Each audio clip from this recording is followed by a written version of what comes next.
committee, we have, one administrative item of approval of the meeting minutes from last August's meeting. Angelica sent the meeting minutes around. I didn't see anybody commenting. So the question is, can we approve those meeting minutes as distributed? I'll move that we approve the meeting minutes as distributed. Do I hear a second?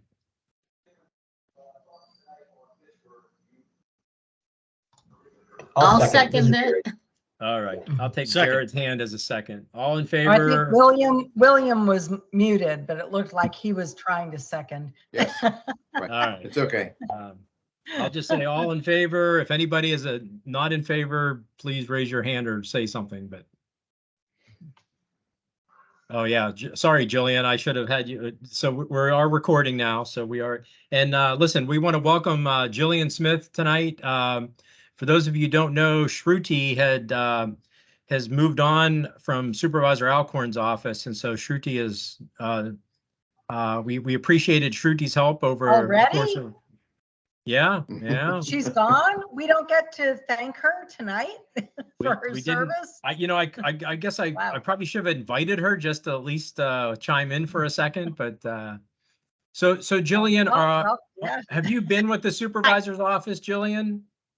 For about a year. Okay. So I started around this time last year, and actually there's probably going to be another change. So when Shruti told us she was moving on initially, oh, sorry, my camera just went off. Initially, she thought that maybe I would be taking it over, but it's actually going to be Gwen Minton in our office who's going to do it in the interim.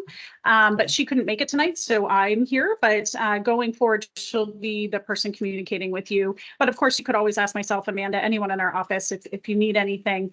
But I'm happy to be here tonight, even just for the night. And yes, Shruti's doing something in DC, kind of more in line with what she went to school for. So she got an opportunity. We will miss her. And I'm sure she says, wishes all of you good luck as well.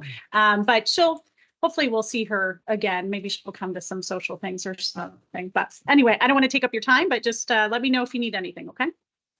Well, again, thank you for helping us tonight. We really appreciate it.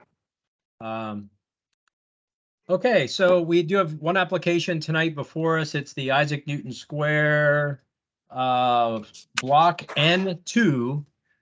This is the final development plan. And before I asked Andrew Painter to present, I just wanted to, for the benefit of the committee, let's just talk a quick second about what a final development plan is and then what it isn't.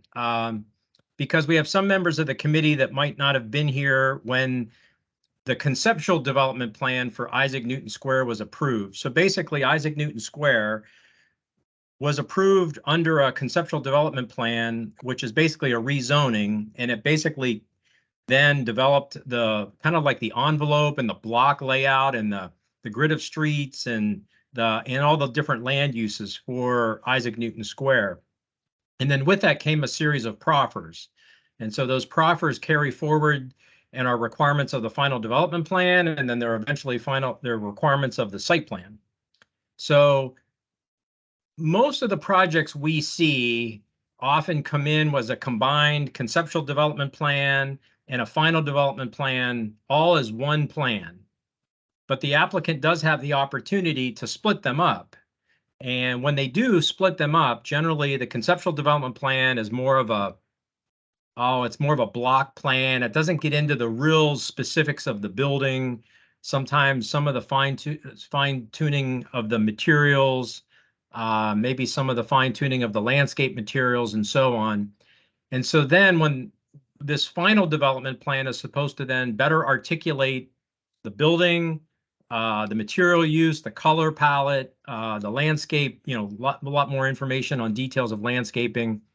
It's still not a construction set of plans, but it's just that next step toward leading up to a site plan. So I just wanted to give everybody that little bit of background for those of you who haven't been involved in these, and especially this one. And then and because it's a little rare for us to see just a final development plan. So with with the final development plan, there will become usually conditions of approval that are slightly different than proffers, but sometimes there are these conditions that the county will I guess attach to the application if it's deemed acceptable for approval. So, any questions about that before we ask Andrew to speak? Thank All right, you for good. summarizing it. Very good. All right. I do have a question for Andrew. Andrew, I know you are coming up on some of your hearing date is actually October 25th, I believe. Is that still looking correct. good? Okay. Yep. So I'm assuming you're looking for a vote tonight? If that's the will of the committee, that would be great. Okay. So everybody kind of keep that in mind. Our next meeting is not until I think it's like October 16th, which would make it pretty tight right before the Planning Commission for this application. So hopefully we can get some questions answered tonight and see if how the committee feels for a vote. So with that, Andrew, I will turn it over to you. All right. Thank you very much, Chair Walker. Well, good evening, everyone. My name is Andrew Painter. I'm a zoning attorney at the law firm of Walsh Colucci. I am joined by our entire project team this evening. And I don't know, Brian Szymanski, I guess you're sharing the screen right now. Hopefully everyone can see that. Okay. The last time that we met with the Planning Zoning Committee was on March 20th. It seems like eons ago. And we have been working through block N2, which is the first multifamily block for which we have filed this final development plan. It is scheduled, as the chair said, to come before the Planning Commission on October 25th. When we met with you back in March, we talked for a while about just various comments and things like that. I want to let you know that we took many of them to heart. You all had raised issues that we hadn't thought of before. And, while we've tried to incorporate as much as we can, we haven't incorporated all of it, but we've made some serious, some major substantial changes that I think will be reflected tonight. We'll go through what those changes are. And then we've also been working with Commissioner Carter, but also with staff on their priorities as well. So, like all land use applicants, we're trying to thread the needle and trying to make everyone happy. But as I mentioned, this is going to be Isaac Newton Square's first multifamily building. And, we kept the same design team together, sort of same master development partner in MRP Realty. So Fred Rothmeyer, some of you all may recall, he's a part of it. Same civil engineer at Urban, same arborist team at Urban because of the preservation of the willow oaks in particular. Same landscape designer in Oculus, and we'll hear from them in just a second. And then we brought on the architecture firm MV&A, who is familiar to many of you all. They've done a lot of work downtown in Tysons and in Reston as well. So we can go to the next slide, Brian, if we can. Of course. What I thought I would do is I'm just going to start off sort of high level. And I am going to talk about some of the things that Chair Walker had said just about the difference between CDP and FDP. And I think that when you see the images, hopefully it'll all gel. And then I'm going to turn it over to Don Hoover from Oculus to talk about sort of how we built up the project with the street grid and the open space.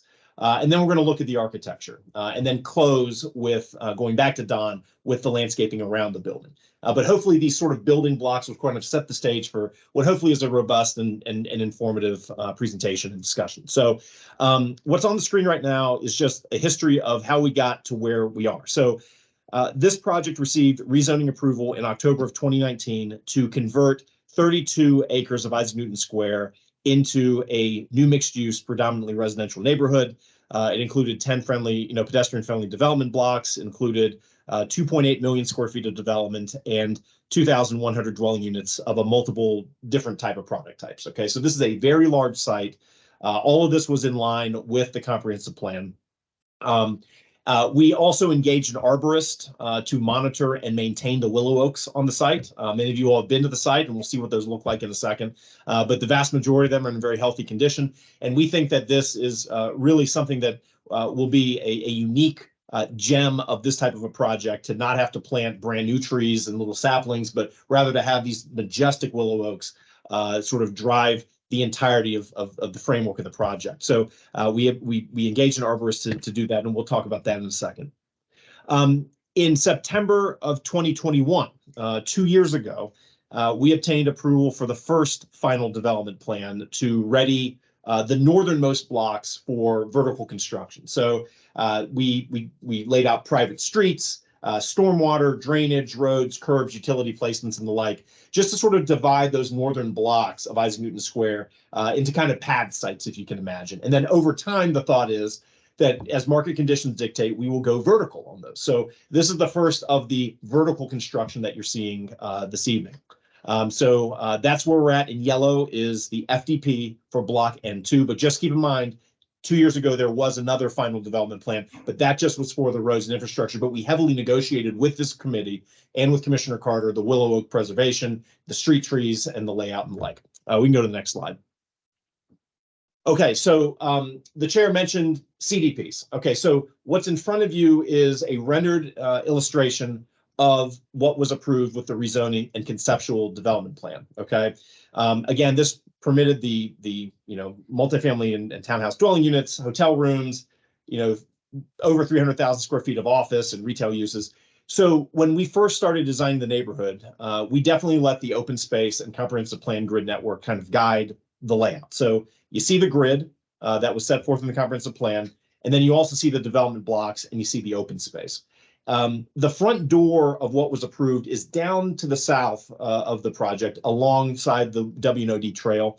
That really is, where the athletic field is supposed to go. There's supposed to be a Main Street retail on Isaac Newton Square South, kind of a hub of an area. And we worked hard with FCDOT, Nova Parks, and Fairfax County Park Authority to punch through an entrance onto the W&OD trail so that links right up with the people that are going to be living in this. We followed the comprehensive plan's recommendation that this kind of be a quieter, lower key, leafier kind of suburb type thing. It's neither fish nor fowl. It's in the TSA, but it's not as retail or office heavy. It's lower density, and you build up as you approach the W&OD trail. So on the northern side, where we have block N2, it's townhouses, it's multifamily. And then you get really taller high-rise buildings as you get around that athletic field building up. So this is not meant to be Reston Station, not meant to be midline. This is meant to be quieter and help drive the demand for the restaurant and retail uses that are closer to the Wheelie Avenue Metro Station. We also worked with staff under number 6 there on a variety of what we'll call activated corridors and things like that, with things that will help activate the streetscape around each of the buildings.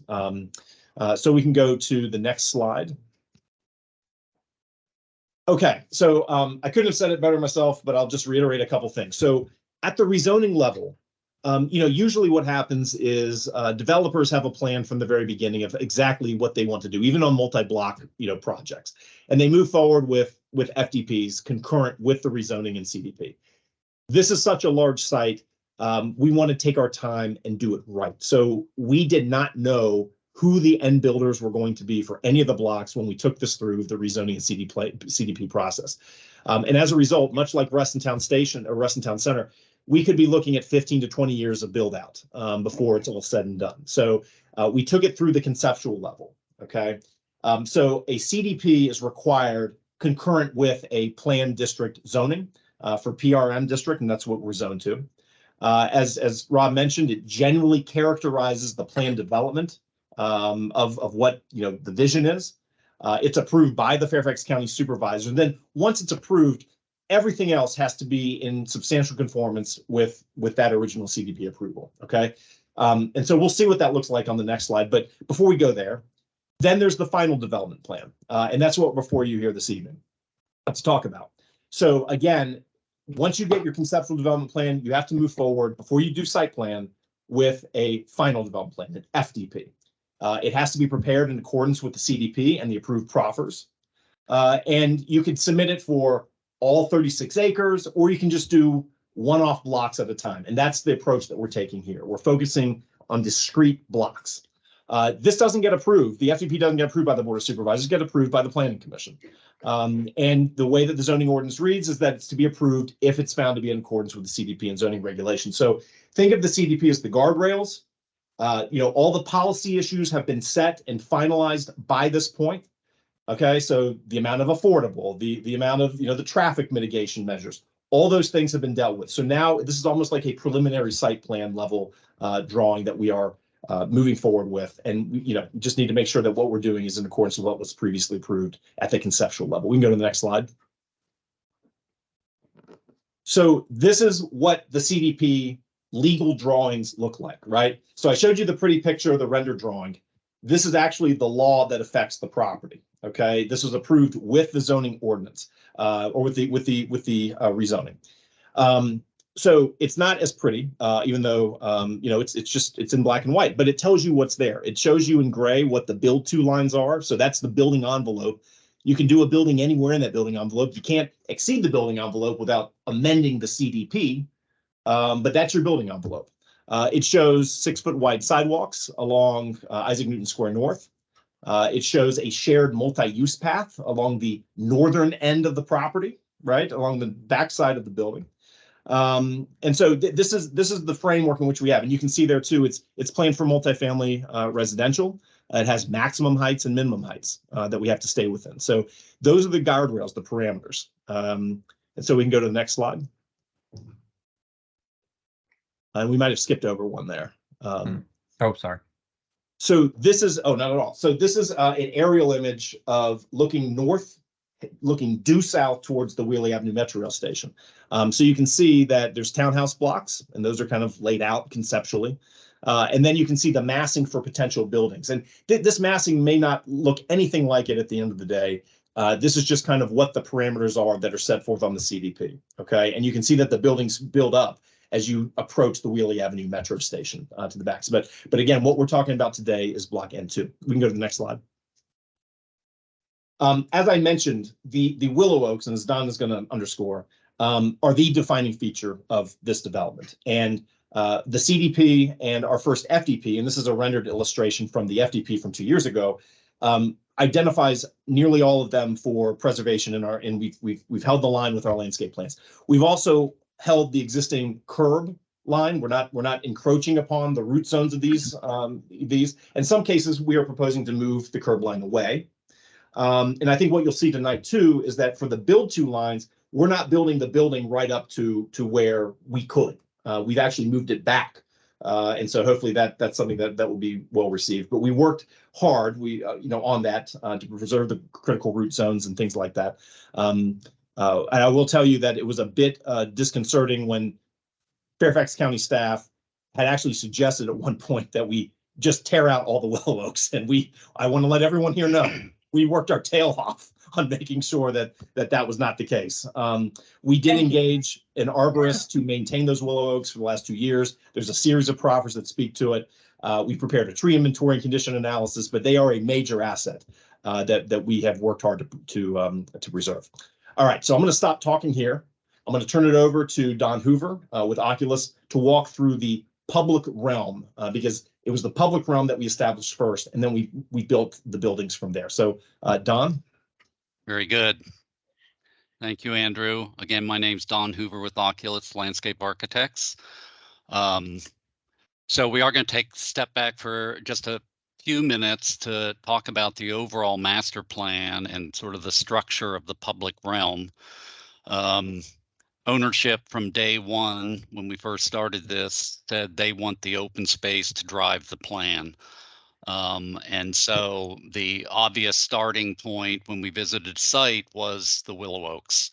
As you see here, the frame in which we then, in order to save the trees, we gave enough space and created a park, linear park in this square, which is ended up being one of the primary pedestrian circulation pieces under these trees. Next slide. So then the next piece to the puzzle was the formation of the sports field down next to the WO&D trail. which is running along the bottom of the page, and the sports field and its associated green spaces and other public spaces basically connect the WNOD trail back into Willow Oak Park. Next slide. And then around the perimeter of the project, there's an existing forest to the north, and we had the golf course to the west. Was a creation of what we're calling Nature's Edge Park. So there's a trail system that runs around the Nature's Edge Park around the perimeter of the project, ties into the Wheelie Avenue trail system. And then within Nature's Edge Park, there's a number of active rec pieces, one being a playground that you see there to the left. And then as part of block N2, we've got the dog park, sports court, and an overlook. And we'll show you all the details of that, as well as the trail that wraps that outside edge. Next slide. And then the next piece was this east-west pedestrian connection. What you're seeing in blue is there's no road there. That's all pedestrian, which we've called the rain garden meander. This is our environmental spine to the project. So this has biofiltration, rain gardens, basically all the buildings that are on either side. The roof water will be dumped into this space. So there's a trail system that runs through and rain gardens, and then there's a community green in the center. But you can begin to see how Willow Oak Park, the whole thing starts to knit together in terms of the public open spaces. Next slide. And then lastly is the streetscapes, which of course is a big part of the public realm. And in particular here, Center Street, which is the main north-south connection from the sports fields through the rain garden meander on down and touching Willow Oak Park on the north and the south, and goes all the way down to the dog park and sports court. So this is kind of the framework of the plan, what drove the street and block structure, as well as the open space system. And with that, I will turn it over to Brian to talk about architecture. And before we do that, just to talk about block N2 and our design approach. So we're focused on N2 this evening. It'll be the first section of Isaac Newton Square to come out of the ground.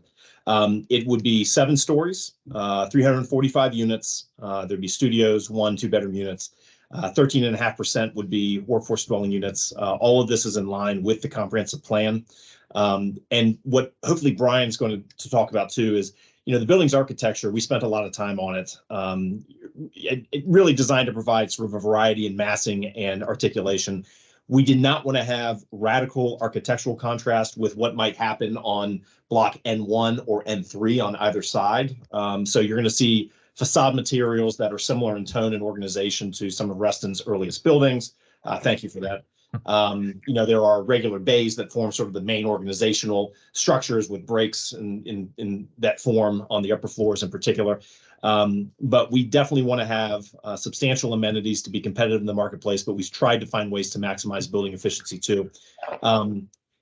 In terms of the landscaping around the building, there's really 2 elements to that. So a focus of it, and you'll see this when Don takes back over again, is along Isaac Newton Square North is this first section of Willow Oak Park, okay?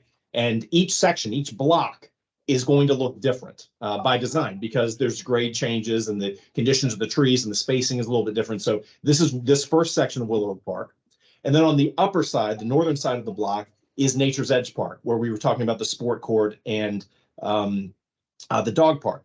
And we've made some changes to that in response to what we heard about wanting to have a larger public dog exercise area and better opportunities to engage with the mature woods to the north. We've also gone through, and you'll see plantings that we're proposing to tear out some of the invasive species, of which there is much, and create a much more healthier sylvan condition in the back. So I'm going to turn it over to Brian, and he's going to start off with the changes that we've made.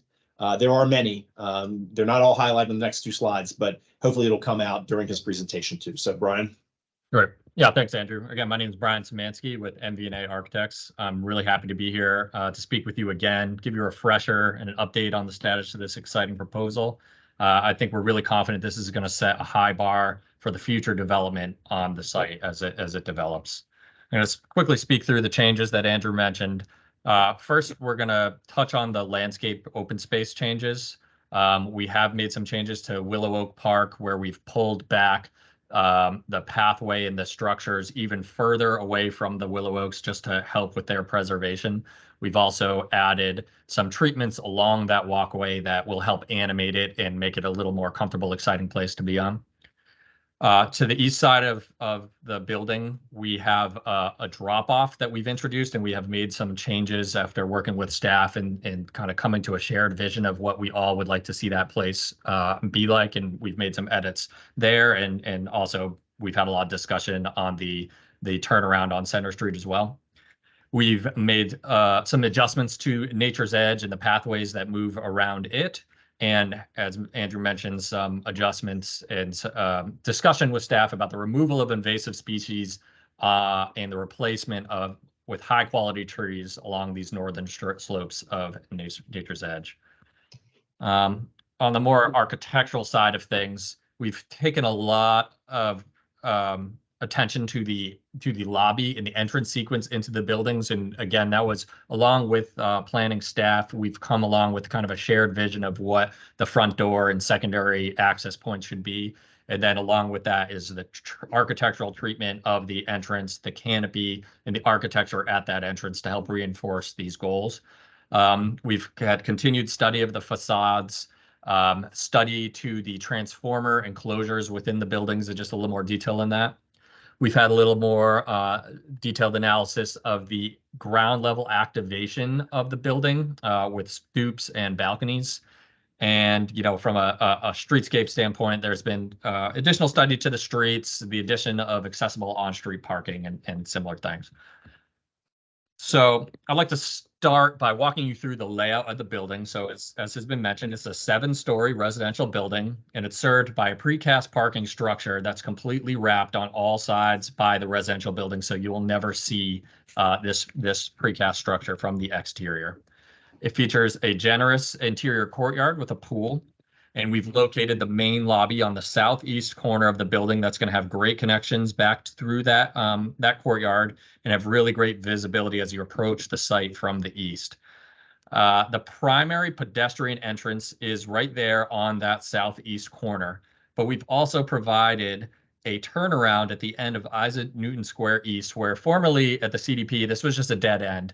And we felt that would, be problematic if somebody drove down here and couldn't find a way to get out. We've created this turnaround to make a gracious way for you to come down, turn around, and perhaps you're dropping somebody off or picking somebody up or parking momentarily. And then there is a secondary access point into the building. I think this is, as I mentioned, at one point we had looked at these as kind of equal treatment, but we have put a greater focus on the pedestrian access point and considered this secondary one as just that secondary way in if you are using the drop off, and just a shortcut maybe to get to Nature's Edge if you're leaving the building.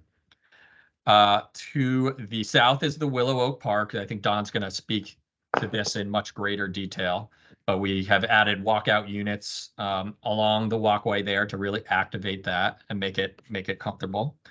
And then to the west, on Center Street, we have our parking access and our loading access for the building, and then additional walkout units along the west side.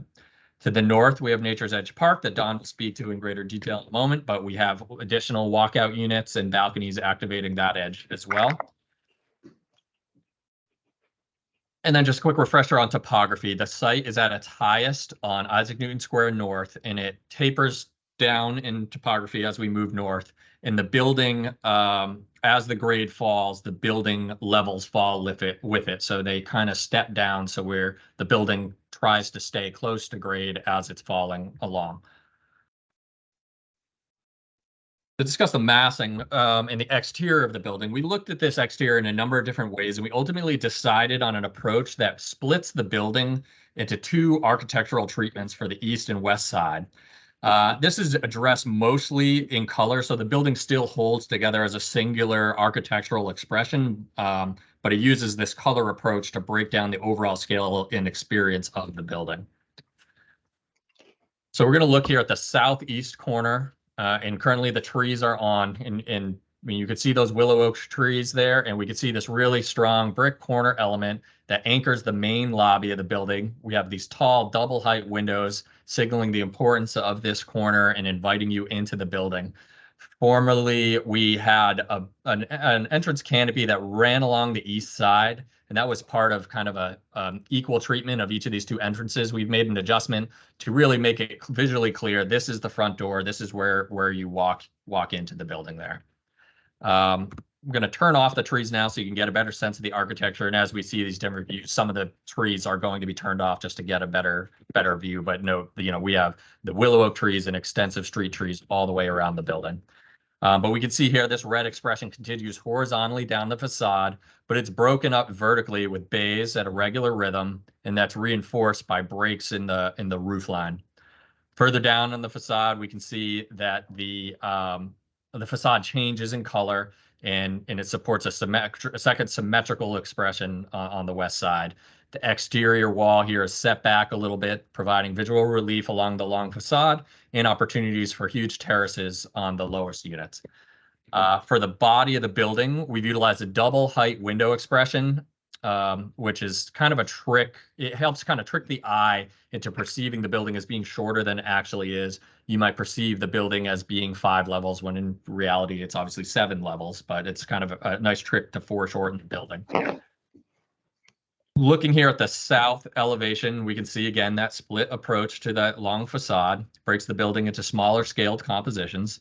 We see popped out bays, inset balconies that provide articulation and shade and shadow and a human scale to the facade. We have a very strong reading of a base, a middle, and a top to provide nice scale to this composition. As we zoom into the willow oak path, you can see that we have walkout units and balconies that will help animate this facade and give it just human activity as people are moving along it. We're going to see now we're at the southwest corner. We see another strong brick corner treatment that marks the prominence of this corner on the site. And as we move down the west facade, you'll see a more regular rhythm of bays and balconies to relate to the scale of potential townhomes across the street. These popped out bays, they give the effect of capping the roof line a level below the true top of the building, which gives the appearance of kind of a setback attic story as we look down Central Street. This is a trick we used at the nearby Faraday Park project, where the building interfaces with adjacent townhomes. It really helps step kind of the scale of the building down towards the scale of the townhomes and makes a comfortable feeling and interaction with the townhomes. We can see here that head on in the west elevation, we can see the bays and the balconies, the variety of the roof line, and just the variety of scalar elements. Coming around to the northwest corner near the dog park, we see that lighter coloration from that southwest corner returning, more popped out balconies and bays, creating great exterior spaces, incredible views to the open space and to the forest beyond. As we look at the south elevation, you could see that split treatment as we go from the one coloration to the red coloration. Stepping closer to the building with this pathway that follows around the north side of the building here, we can see more walkout units that just kind of animate this facade and just place more activity, eyes on this path and whatnot. And then we come around to the east here at our residential drop-off area that's supported by the main lobby. Again, we see that double height glazing where it will have great views into all the lobby and the amenities. Between these two kind of end cap pieces here, we have this glassy hyphen element where the interior corridor is brought out to the exterior for this exciting moment where that'll connect the interior to the exterior. So out here, we'll be able to see people walking along this glass. And from the inside, you'll have great views out towards Nature's Edge to the north. We've also clarified our intention regarding transformer door enclosures here, where We've shown a treatment that is just trying to make them kind of mimic storefront, mimic some of the coloration we're using elsewhere, and just kind of have it fade away and not really be the center of attention here. Looking at this lobby, again, we've made some adjustments to the architecture to just really open up views and just make this as nice and glassy. You see right in through the lobby, make it very clear this is the front door, and the door that was by the drop off is just a secondary convenience door, which was something that the county planners really pushed us to do. And we're quite comfortable with that. And then last, we're just looking down that path along the Willow Oak Park. And, and Don will speak to this a little more, but I think this will be a really exciting place that will celebrate these trees and be just a very comfortable, pleasant place to walk. I'm going to pass it over to Don now to speak a little bit more about the exterior open spaces. Okay, very good. So we're going to basically walk around the exterior of the building, looking at the streetscapes, really looking at some of the challenges of Willow Oak Park. And then we're going to talk about Nature's Edge Park and what we're doing along that edge. Next slide. So starting with Isaac Newton Square East, this is just a section through the streetscape. And this is pretty much, not pretty much, it's exactly what the CDP, what was approved in the CDP in terms of sidewalk widths and the amenity panel for the street trees and the building zone. Next slide. And then this is the view of Isaac Newton Square East, looking down at the drop off. Everything from the building out to where you see the sidewalk cutting through the drop off, that's all flush condition there. So it's very pedestrian friendly.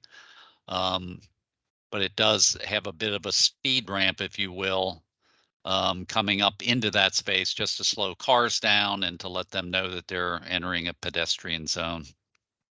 Next slide. And this is Isaac Newton Square looking down at street level with the drop off.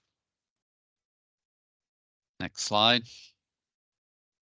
And this is the section through Center Street. Again, the minimum sidewalk widths, the 8-foot amenity panel, 4-foot building zone. Next slide. And then Isaac Newton Square North, which was the challenging side of the building. These are the existing willow oaks that we all love and intend to save. But you can see how the grade drops, the existing condition, the grade drops towards this existing building where our new building will be. And the big challenge with this is that we can't simply come in and fill that in, or we'll suffocate the roots and kill the trees. So what do? Your building is set down low, the street is up high. And so it took a lot of puzzling, and we think we came up with the best possible answer. Next slide. So this is zooming in on that, the proposed walkway. So Brian mentioned that the building was pushed back further than the CDP. It's 10-foot 4 inches setback to give us a bit of room to create this elevated walkway, which is what you're seeing along here. And then with the walkway, we have these niches on both sides of the walkway with seating, different types of seating elements. And then Brian mentioned the stoops from the building, everything we could do to help activate that. But that is all lifted up above that, basically the hole that exists out there today with the grade sloping down. So, and you'll see that in the sections. Next slide. And we shared this with you back in March, which is what you're seeing on the left, that elevated walkway. Again, we're still a little lower than the street, but putting the walkway down at existing grade against the building just seemed like a really bad idea. And so lifting it up is what we did. Now, when working with county staff and us taking a harder look at it, we were like, we could actually push that back even further. So we did push the retaining wall back to the build to line. Again, in the CDP, the building was right there. And now what we've done is we've pushed the building back and created the public sidewalk with the stoops and planting all within the build to line. So we got an extra 2 feet, just getting us further away from the willow oaks and protecting those trees. Next slide. Hey, Don. Yeah. Would you mind going back to that slide? Because the committee commented last time about just how that's going to drain. There was some concerns about the water that's being sent back toward the building and the wall. Where does the water go? Can you Well, address that, please? Yeah, it's going to be picked up right next to the wall. There's going to be a series of drains and a pipe running right at the base of that wall. And then in addition to that, in terms of overland relief, at the down towards Isaac Newton Square East, if all the drains were to plug, for example, it's going to be able to spill across the sidewalk into Isaac Newton Square East. So that is the plan. But yeah, there'll be a storm sewer pipe set right along that wall, and a series of drains, probably open-throated drains along the base of that wall, collecting the water. Okay, great. But there is Thanks. overland relief. Yeah. Okay. And so this is just going all the way back to the CDP, which is what I was saying. You can see the build to line. Our building, the proposed building was, shown right out against that build to line, and the public sidewalk was out, in the tree root zone. And then when you look to the right where we're at today, everything is pulled back away from that.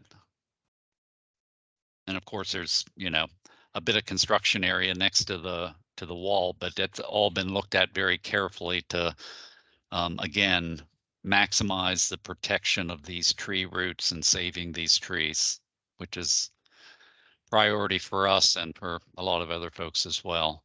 And then this is, I think, the same slide that you saw earlier, looking down that elevated walkway. Again, we want to activate it as much as possible with street furniture, little niches where people can sit under the big trees, as well as the stoops from the building.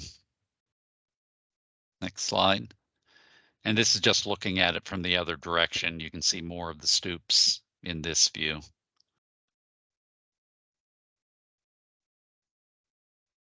And then the Nature's Edge Park, which is to the north. I think we shared with you some changes from the CDP that we made, and I'll quickly remind you of those. There were 2 pathways in the CDP plan. We consolidated that into 1 pathway that you're seeing here, which gave us a bit more space to enlarge the dog exercise area, sports court, and passive lawn space. We also moved the overlook. It used to be down at Isaac Newton Square East in the CDP. It's shown down there. And it made more sense to us to locate that, central with all the other active spaces. And also when standing out there, what you're looking at from Isaac Newton Square East is looking through the woods at Wheelie. Where at the current location, you're looking into the forest and you're getting glimpses through the forest of the golf course. Next slide. So the approved CDP had a 5,530 square foot dog park. Staff made a comment back when the CDP was approved, and asked us to enlarge it, which we liked that idea. So it's currently 7,465 square feet. The sports court is, I think, 100 or 200 feet smaller, but of similar size and same use. So it's a half basketball court, and it also can be set up as a pickleball court. And then we wanted to make sure we had this flexible open lawn space, which is west of the sports court area, for smaller kids to play and so forth. Next slide. So this is an aerial view of the sports court. You can see the overlook and then the dog park beyond. So everything is concentrated in this one zone, which makes it nicer for parents to have all of this centralized. Next slide.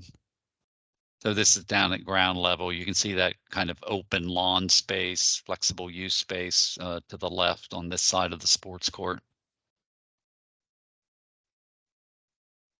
And then lighting, there are 3 different sort of lighting elements included in block N2. The white ones are the street lights, and then we've got more pedestrian scaled park lights that run along Isaac Newton Square North, as well as the Nature's Edge Park. And then there's also uplighting of the big willow oaks. If you go to the next slide. So that's the idea. And this was something that was identified when we were doing the CDP, that, boy, wouldn't it be nice if these willow oaks could be highlighted, for at nighttime. And down in the lower right, you can kind of see how we're planning to do that. Again, we don't want to run electrical wires through the root system of the tree. So taking advantage of the elevated walkway and having uplights directed up into the oak trees is the idea. Next slide. So that concludes our presentation. And Andrew, unless you have something to say, I think we're opening it up to comment at this time.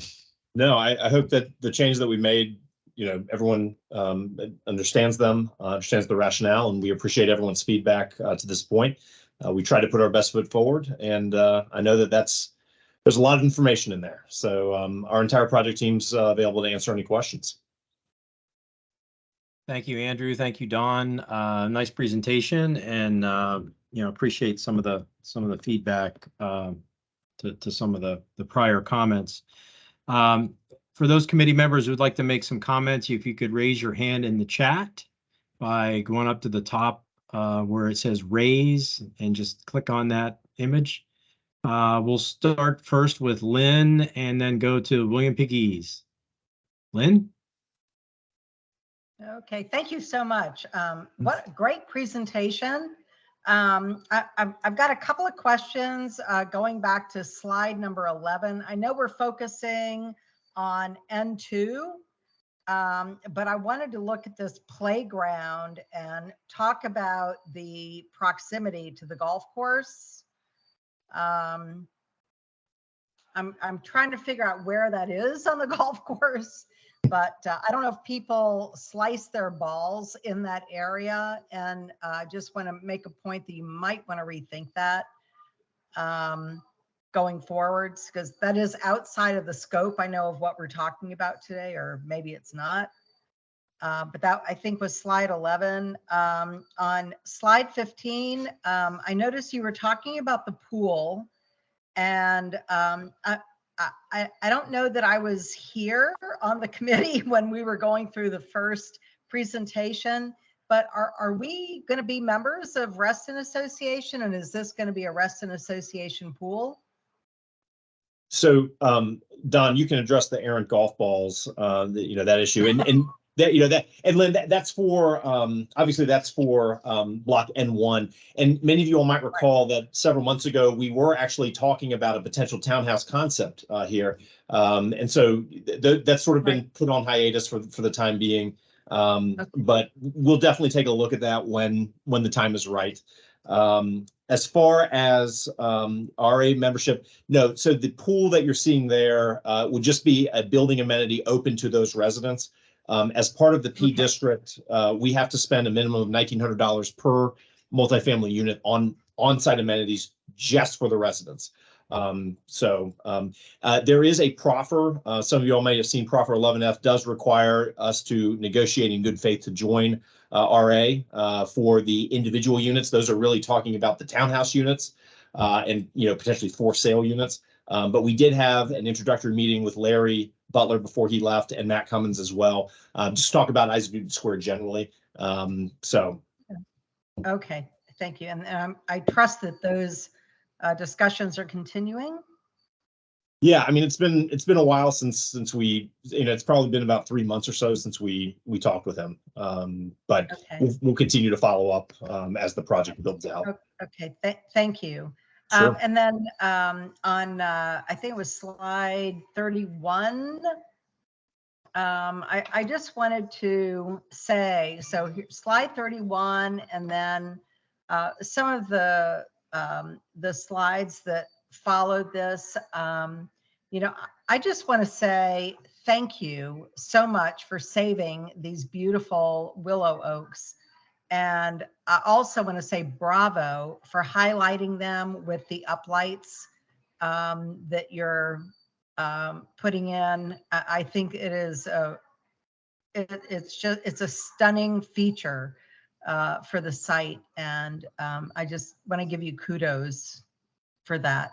And great presentation. Thank you. Thank you. Thanks, Don, Lynn. that's William you. Pegues, and then Richard Kennedy. Yes, putting on my hat as a master gardener, and I see the nice elevated walkway there. And I would encourage you, some of those that are showing us perennials and flowers, which tend to die back in the fall or as the winter comes. Ferns, there are a whole series of ferns that are evergreen that grow well in shade and love moisture. They're basically the what's called wood ferns. There's an intermediate, a marginal, and then there's one that's called, it's got a name of a person in front of it. I can't remember what it's called, but they range in various sizes, and they do well in low light and shade like you're showing there, and they love water. So you've got two conditions, which sort of says, hey, I want to be here all the time. And they actually do stay green all year round, and they continue to grow and bush out. The largest one can get to be 4 feet tall. The others range in size to lower heights. Putting my architectural hat back on, what are you all looking at for the roofing membrane system on your roofs? Yeah, we are considering just a TPO roof that'll be, there'll be a white roof that'll deal with the heat island effect. That's our plan now. Okay. So one of the things of the heat island effect is that a white roof on a day when it's like 71 degrees and full sun on the roof membrane, your membrane is going to be like 110 degrees. These are from tests. And if you do a vegetated roof, the top of the soil underneath the light shading of even low sedums will be essentially 1 degree lower than the ambient air temperature. Might make a big difference on the heating systems for the upper floors. And in addition to it, if you choose the right kind of roofing system to put the vegetated roof on, you may be able to do away with or substantially reduce the size of your water detention system tanks and whatnot. You can gain a lot of extra space if you do away with them or mitigate their size. There's a whole series of different kinds of vegetated roof systems that are underneath the growing medium. Some can take a tremendous amount of absorption of water, and then the whole system itself filters so that you don't have to have the sand pit filtration systems that are part of the stormwater tanks. And in addition, I would like to say is that one of the things that has become very successful in the area, and Fairfax County's Food Council is beginning to become very interested in it, and that is putting urban agriculture on roofs or on the ground level. The Haley Rise project is one example of this.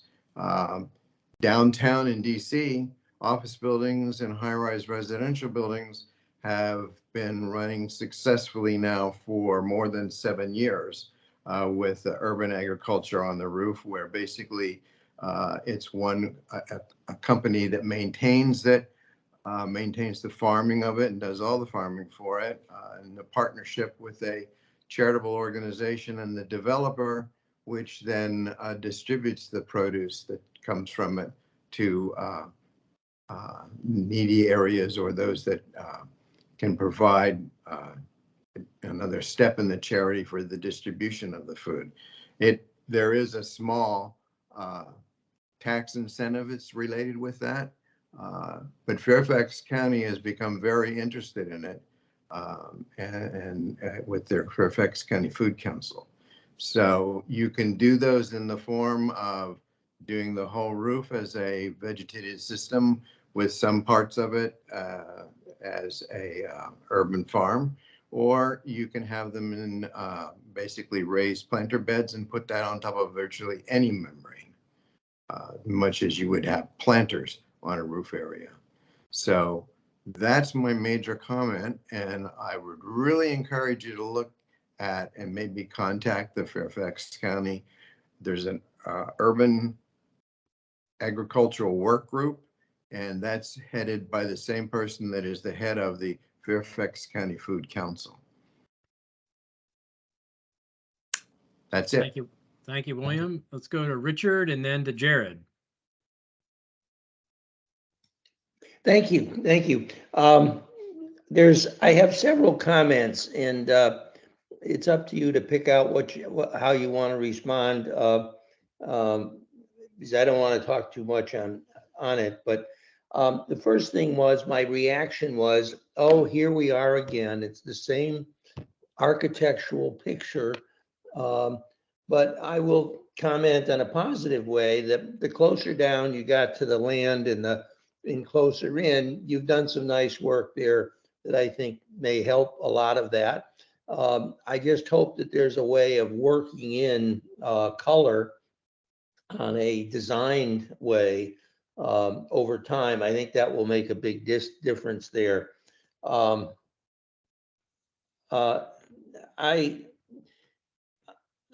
still concerned about the idea of gas. Are you going to be having gas available inside the communities, inside the rooms? I think, I don't know, Brian, you may want to speak to this, but all of our in-unit appliances will be electric.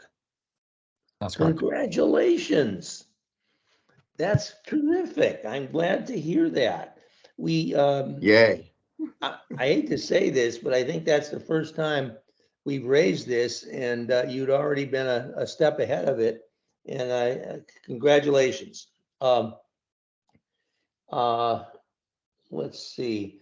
Are you still, in a broad sense, looking for the same level of commercial property on this, given the way we're having to deal with the leftover COVID stuff, that where a lot of businesses seem to be more interested long run in when they have people on the site, that it's less than it was before. Any comments? Fred, I don't know if you want to speak to this at all, but I mean, in two respects. So there's 328,000 and change square feet of office and retail uses, and the majority of the retail is on Isaac Newton Square South, down sort of that hub area. That's where we have all of our current, the buildings are fully occupied. That's really kind of going to be what we think will be a later phase, in hopes that over time the market will pick back up and we will be able to then justify that amount. We thought it was right-sized for 2019, and we could see which way things were going then, but certainly not in a pandemic sense. I will say too, there's 300 hotel rooms that are approved for this site. not sure that this is going to be a good spot for a hotel long term too. So all those things we're thinking about. And like we said, this is a 15 to 20 year build out. The ownership has no desire to flip this or anything like that. They're long term hold folks, and they're only going to do something if it makes market sense. And if we have to come back in for a conceptual development plan amendment to change the use mix, then we'll do that. But Fred, I don't know if I captured that or there's other things. I think that's well said. We're well aware of the issues surrounding office use and the change from the work from home and let alone the financial implications of being able to finance a hotel on this site. We have the flexibility, but we're not required to build it. Okay, so more to come on that. Are there a few small commercial things for little activities, so you don't have to walk all the way down to the end of the property, where the commercial property will certainly be there? Or there are not on this particular block, but there are opportunities for retail built into the other blocks that we could do. But the vast majority of them are in those southern blocks down towards the bottom there. And there's obviously a lot of commercial retail amenities at Comstocks, Reston Boulevard. And we think that this is a good complement to support, the longevity, viability of everything that Chris Clementi and crew are doing. Okay, to change very, very quickly, one of my colleagues raised this issue properly, that the outlights, or the uplights rather, look terrific, and it was a nice surprise to see. And is that going to run into any challenges in this climate world, or any comments on that? Don, that might be more of a question for you. I mean, go ahead. It's a dark skies question, and how much light does it take to uplight these trees to give an effect? We certainly don't want blaring lights. Yes. But maybe what's shown in these images is a little stronger than what we would propose, but if we're able to lightly graze those trees, that would be the idea. Yeah, I think the one on the right top probably does a better job than on the left. Looks like a nice effort, and I'm glad you're trying it. The one, let's see, I think I've covered everything I have. What about the rate of electric car parking in your plans? So right now we are proffered to a minimum of 2% for all spaces that'll have EV chargers. That meets county policy. We may end up doing more. I think most everyone would like us to do more. I mean, you see where market is going and stuff, but we also do not want to overly commit. So those guardrails were set with the CDP, meeting county policy. That's where we're at right now.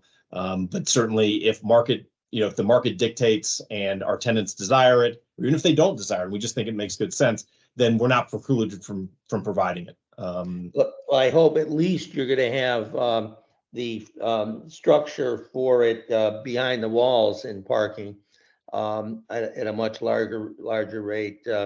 This is just going to have to, my cluster is a 50-year-old cluster, and we're trying to figure out how to work in electronic charging stations, and it's a very challenging thing. Instead of simply building in a large part in a parking area, that I hope you bring that up, and I hope if our commissioner is here, he will join that discussion in a positive way. So, and we did, we did talk about that internally. And Brian, I'll leave it to you, but my understanding is we are going to be having conduit run into the garages.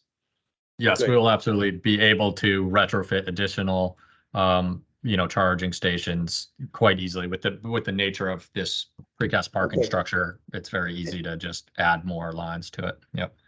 And final, before I take up too much of the time, I probably already have, but I hope you think about a different architecture in the other lots.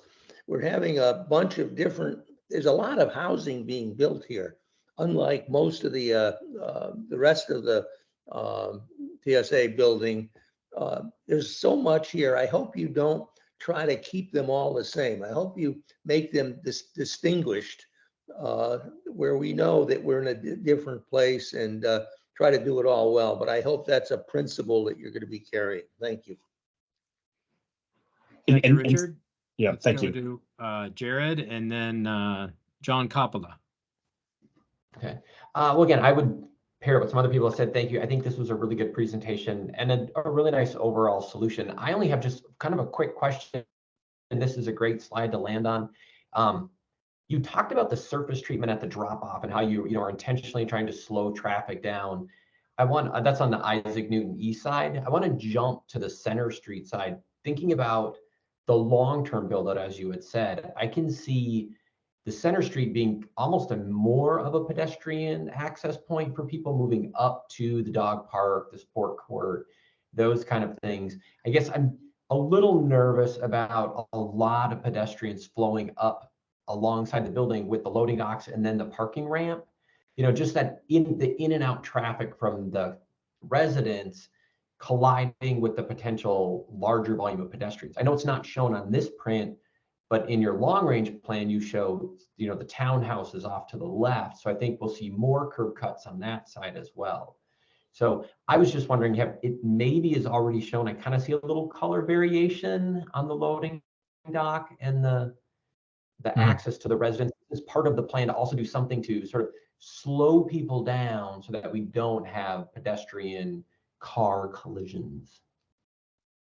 Yeah, I think it's a good point, and we probably didn't pay as much attention, or at least not talk about it as much as the drop off on Isaac Newton Square East. But yeah, I think it's important that the vehicular pavement and the pedestrian pavement, have contrast, and whether we put texture on the driveways coming in or something, to your point. I think it's a good one. And they're raised, right? So you ramp up to the sidewalk level. So the sidewalk is at the same, continuous height. So you don't step down on the driveways or the loading dock platform. So it will be very obvious to everybody that goes in and out of either the loading dock or the parking that is pedestrian realm. Same as the drop off. Yeah. Okay, great. I think that's honestly my only comment. I like the articulation of the facade. I think you responded to some of our earlier comments, so I thank you for that. So yeah. Thanks. Thanks, Jared. Let's go to John, then to Matt. Thank you, Rob. Good evening. Can you hear me okay? Yes. Great, thank you. So coming along nicely, I just have a question about stormwater. Based on the new comprehensive plan requirements, can you tell us how you're meeting the new 1-inch requirements? So I think, Pete, are you around? Yes, I'm here. Handle that. Right. So the proffer requirements for this site were generated prior to the updated comp plan. So the proffer commitments were done based on the previous version of the comp plan, which is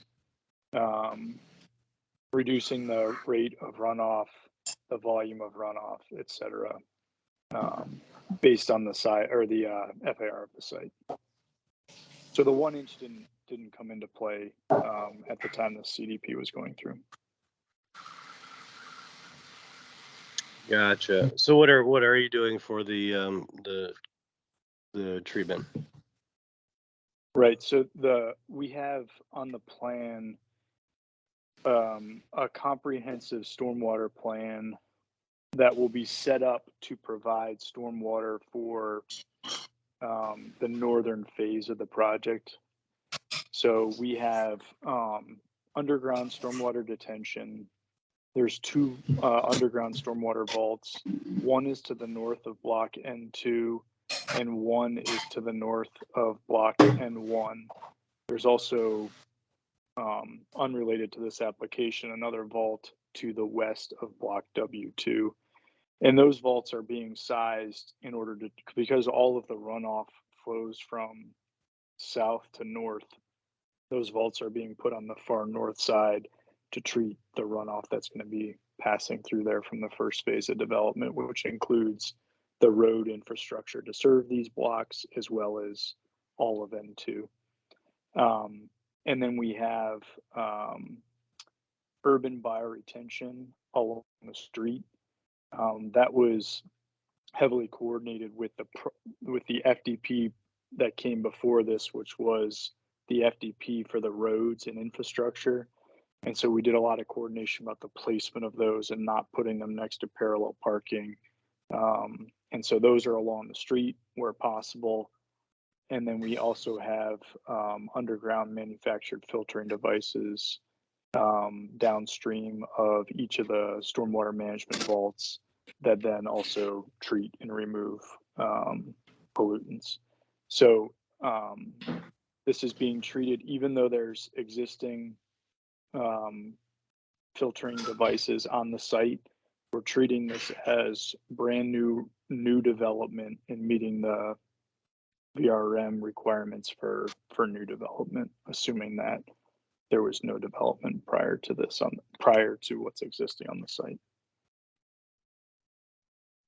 So that's Great, above and thank beyond you. what would typically be done, is what I'm saying, which would be redevelopment. So this is new development criteria. Yeah, thank you, Pete. Question, maybe it's a leading question. If you were having to meet the new comp plan requirement, could you?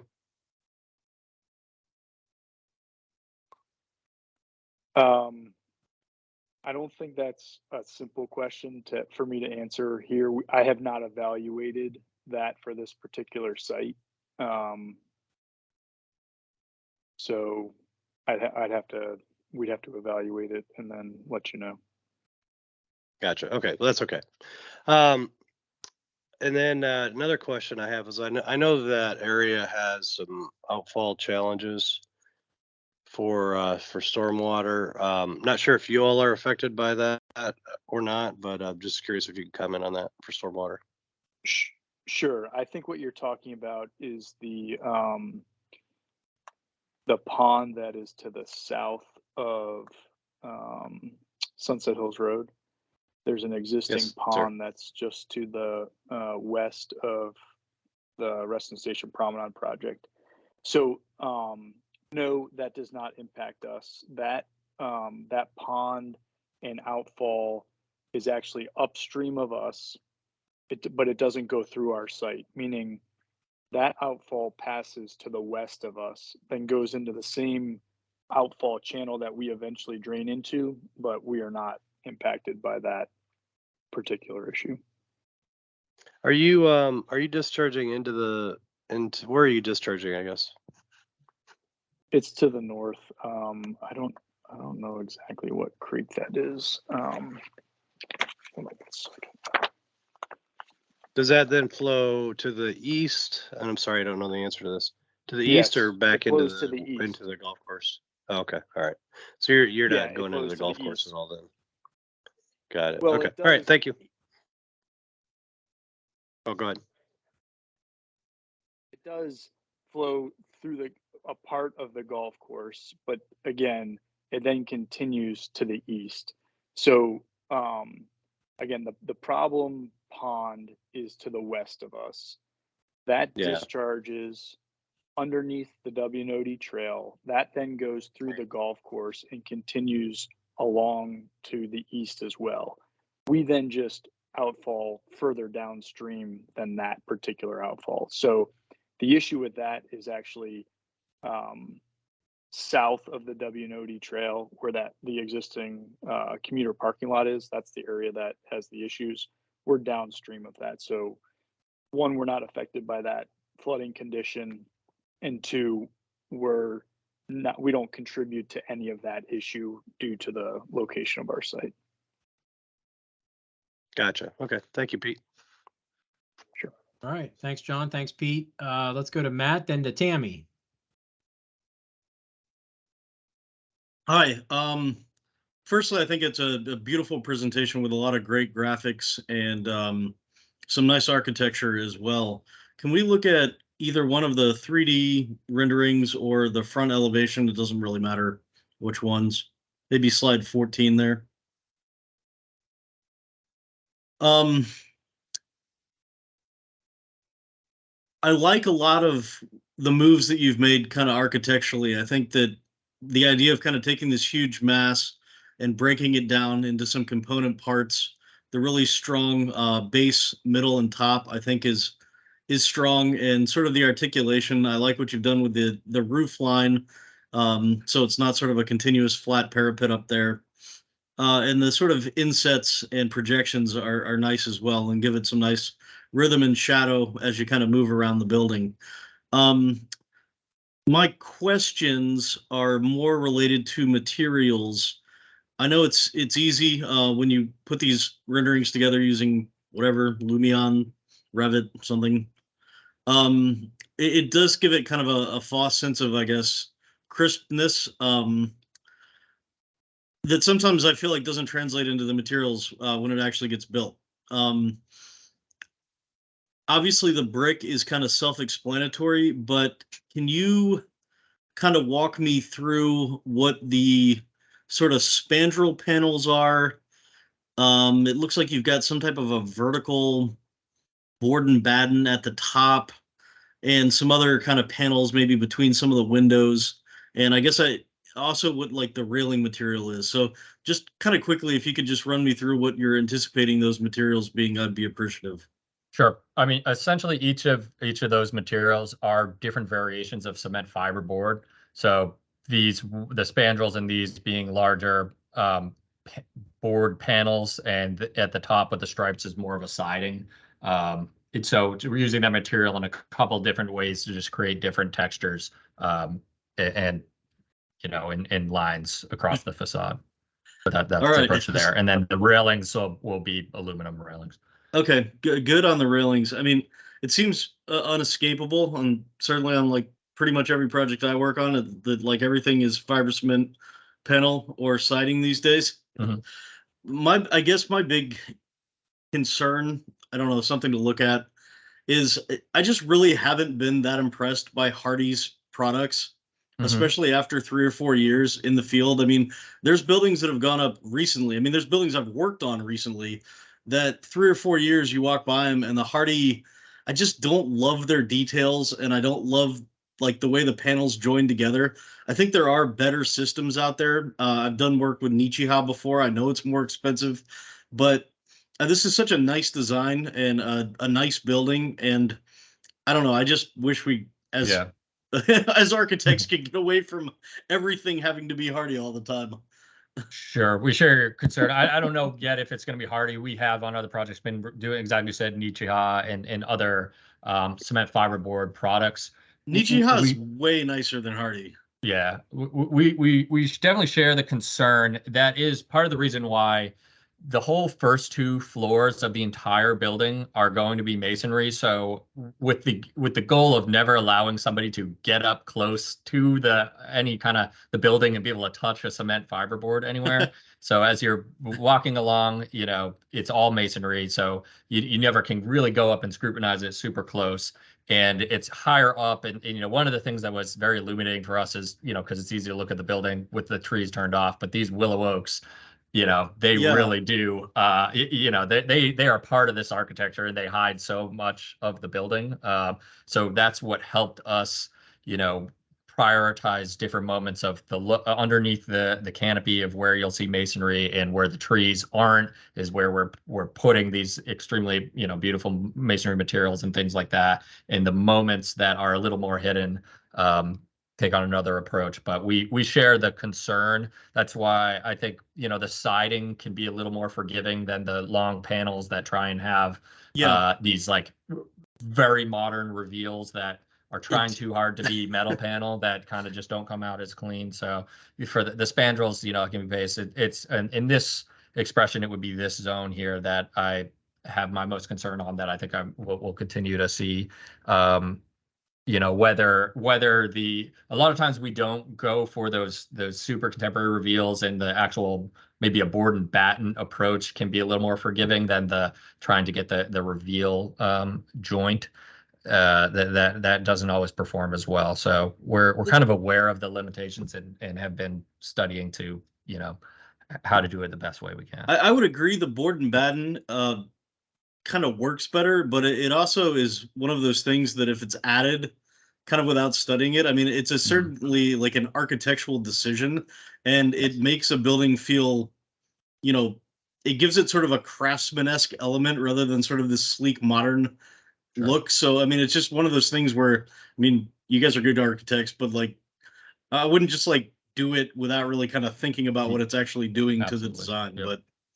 But one last thing I'll say, because I think it's something that I mentioned previously when we were reviewing this project, is I really, really like the first floor walkout conditions along the streetscapes for the units. I think that does a lot to activate the streets. You know, it just kind of gives it much more of kind of a neighborhood feel, which I think is really positive. If I was going to study one thing, it might be even kind of leaning into that on maybe even a little bit harder. I mean, what if there was actually room on these little sort of semi-private spaces for a table or chairs, or, you know, actually making it sort of a livable space outside for the tenant of that unit, I think could be kind of neat. Yeah, good point. That's all I've got. Thanks, Matt. Thank you. Let's go to Tammy and then to Lynn. Yes, good evening. Two comments, quick comments. Number one, on the uplighting of the trees, I'm sure you have a landscape architect that's going to pay close attention to the color of the bulbs so that they complement the health of the trees. But the other issue I would like to request is that the uplighting be on a timer, so that the trees are able to experience periods of darkness. I think that's important. There's going to, of course, be ambient light from the building, but I think it's important for the trees to be able to rest in darkness. My other comment is listening to the stormwater management and then having absorbed Mr. Peggy's advocation of green roofs. For heaven's sake, it's 2023. Please, please, please look into green roofs. They are being used all over the world and are remarkably successful in energy conservation and stormwater management. This is like having shoes available and insisting on going barefoot. Please, please reconsider green roofs. And thank you for your presentation. That's all I have. Thank you, Tammy. Next will be Lynn, and then John, if you do still have your hand up, I'll go back to you. You know, thank you for letting me go again. I'm sorry. I didn't have all of my questions prioritized. But in looking at, so we were talking about stormwater vaults, and I think that was Peter that was talking to those. I'm just wondering, where are those stormwater vaults located that you were referencing? Yeah, and it was Peter. And sorry, I didn't introduce myself. It's Peter Crawford. I'm with Urban Engineering. We're the civil engineer on the project. So whoever has the cursor is actually showing where one of the vaults is. So one of the vaults is underneath the dog park and underneath the sport court. Again, with the lids coordinated to not interfere with the facilities. And then there's a second vault that essentially follows the angled portion of the building. All right, we just changed the screen here. Because that's flow, I Did mean, someone just you change know the that Yeah, slide? I could go back. Let me go back to the plan. I thought we were talking something else. Yeah. Yeah, that was fine. So if you see the sidewalk that's running on an angle on the northern side of the building, Right. the other vault is generally in that area underneath that sidewalk, following that Okay. edge of the Okay. building. It also wraps Perfect. around a little bit to the north. Yep. Perfect. Yeah, because we noticed that there was a vault that was being installed on Sunset Hills, that would be to your west of the site, and it would not really impact. I mean, it's more of a Comstock, I think, treatment, but I was just curious. My next question, thank you for clarifying that. In terms of, so I have three questions. So stormwater vaults was the first. In terms of the pavement on this property, are we looking at interlocking pavers or some type of a pervious system for pavement and treatment? At Right this, now, go ahead, Pete. go ahead, Don. We are right now. We are not using pervious pavers. We are using pavers at the drop off.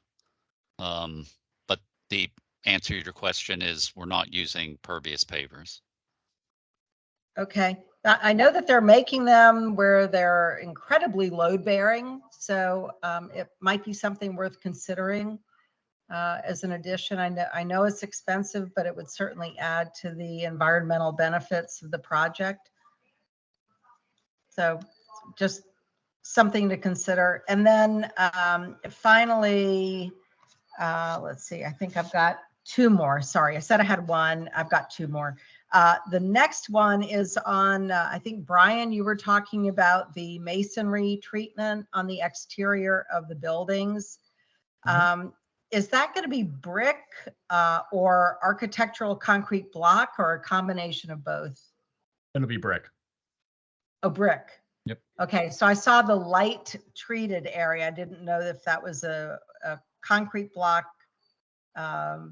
architectural, or brick. Okay, so the light is brick as well. Yes. Okay. And then in terms of, so I praised you all for the uplighting of the trees, but I did want to backtrack and make sure that that is going to be bird friendly.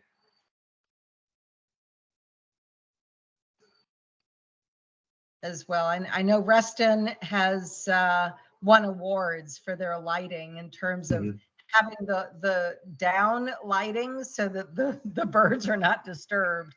So it kind of is contrary to uplighting.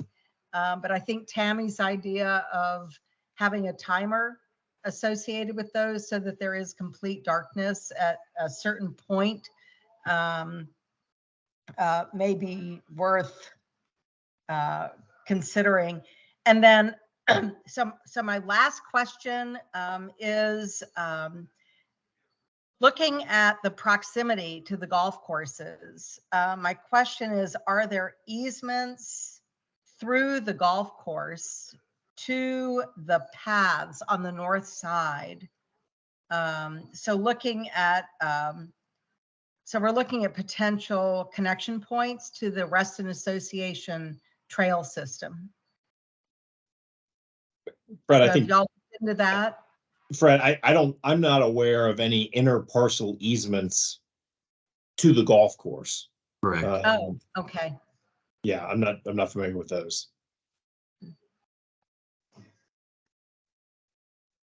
I don't Okay. believe there are any. I know there are easements on the golf course. I just didn't know if there were plans to connect. They're not. Okay, thank you. And if you look at I'm done. the plan, this Yeah. road, the road to nowhere is no longer there. Oh, it's gone. We've taken it off. We It's worked very gone. hard to get We rid were- of that.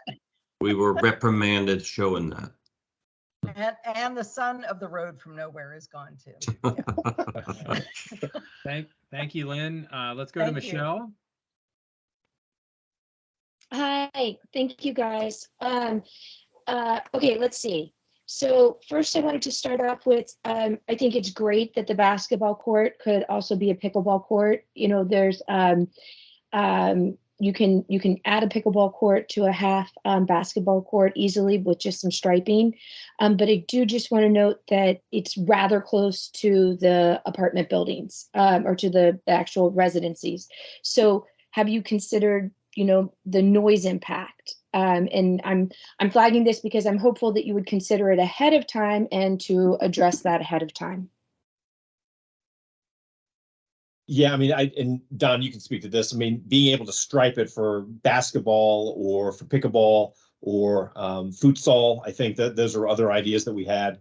It's really a multi-programmable space at this point in time without, you know, any one thing. But I think the good news here is that, you know, the individuals that would be potentially residing in this apartment building would know about it before they would move in, right? It's a lot tougher to retrofit something and to introduce pickleball, especially after you have established residential communities nearby and stuff. But Don, do you want to speak to any of that? Not too much. I mean, anytime there's, you know, program put to park space, you know, whether it be a children's playground, you know, some people think that you know, kids are loud, dogs bark, pickleball, basketball. Yeah, it is part of living on that side of the building. Do I think it's going to be super loud being just one court? Probably not so bad. And I know half basketball courts, one of the advantages of that over a full basketball court is the noise, because the players tend to get more riled up when they're playing a full-on game and making more noise. So yeah, noise is part of it, and we recognize that. But thank you for pointing it out. Well, I guess, you know, we have a very active pickleball community in Reston, and so any additional courts would be welcomed. And, you know, it's, as many people have said, it's the fastest growing sport in America. So to see more would be a wonderful thing. It would just be thinking ahead, and there are some mitigation, you know, measures that you can do by building the court lower than ground level or adding soundproofing along the fence. So just thinking through some of that now, to the extent that any of that is needed in the planning. But again, I think that pickleball would certainly be welcome. So that's why I brought that up more so, of course, anything that's going to create noise. But this in particular is a very jarring noise. Can I ask, is there, I say that as someone who plays quite frequently, so no judgment involved there. Forgive me, I was just a little confused from what you sent over. Is there on-street parking on the street north of the building and adjacent to where the Willow Oaks are? There is not parking. There's parking on the south side of Isaac Newton Square North where the cursor is. There is not parking adjacent to the Willow Oaks by design. Okay, because I just wasn't sure how people would actually get out of their car and where they go if there was, but now I get it. Okay. Yep. Okay. So one of my overarching concerns with this plan, you know, and it's hard when we're just presented really with one block, but it is the reliance on other blocks and as you spoke to tonight, other properties to fulfill important community needs. So, you know, I think we have to be honest, we have no idea when that athletic field is going to come online. I think we heard tonight complete build out may not occur for another 15 to 20 years. What is your current thinking on when the athletic field would actually come online and be available to these residents? Well, I mean, it's going to be much later in the process, but the way that the proffers work is that we have to pay on a per unit basis into an escrow fund to fund the athletic field. So, you know, that's it. But it will be a very long time. And that athletic field is not solely generated by the people in this, you know, in this development. It's generated, there's a you know, neighborhood wide need for athletic fields. But just the way that the proffer is set up is we have to pay as any applicant would. So we're not basically, you know, building all these things and not having a commitment. And the county has the ability to use those funds for other, Park Authority purposes if it so chooses, but we have tried to earmark them just for this athletic field. Sure, I understand that, but the problem is we could have 15 to 20 years without sufficient open space that's readily available. And I think that's one of the real concerns, with this field not coming online for a number of years, are the needs of the new residents, both of this block, but the whole, as you continue to build, will they be met? Because you're kind of stranded there. You're not very close to anything else. So so that's just a major concern, and it's a little frustrating too when presentations are so focused on something, again, that we're talking potentially decades until we see this. So it's a little misleading. Well, no, I don't think it's misleading. I think we're pretty transparent about how everything's set up. I would take exception to the word being misleading, but I think part of the answer is that the provision of on-site amenities is structured in a way that there is immediate access to on-site amenities within each of these blocks. So there's the whole thing about the on-site amenities or the amenities for the project as a whole. And then, as I mentioned before, there is a requirement that we provide a minimum of $1,900 per unit to on-site amenities just for these residents. I think the good news here is that with this particular block, and this is something that Park Authority staff did note in its memo, this FDPA generates the need for 0.91 acres of on-site urban parks. And we are providing 1.77 acres. So we received commendation from the county for providing almost double the amount of on-site urban parks just with this one block. So I might mention that. So with the athletic field not coming online for a number of years, is there enough lighting at the court and the dog park for these facilities to be used after dusk, or will they be closed at dusk? Don, do you want to address that?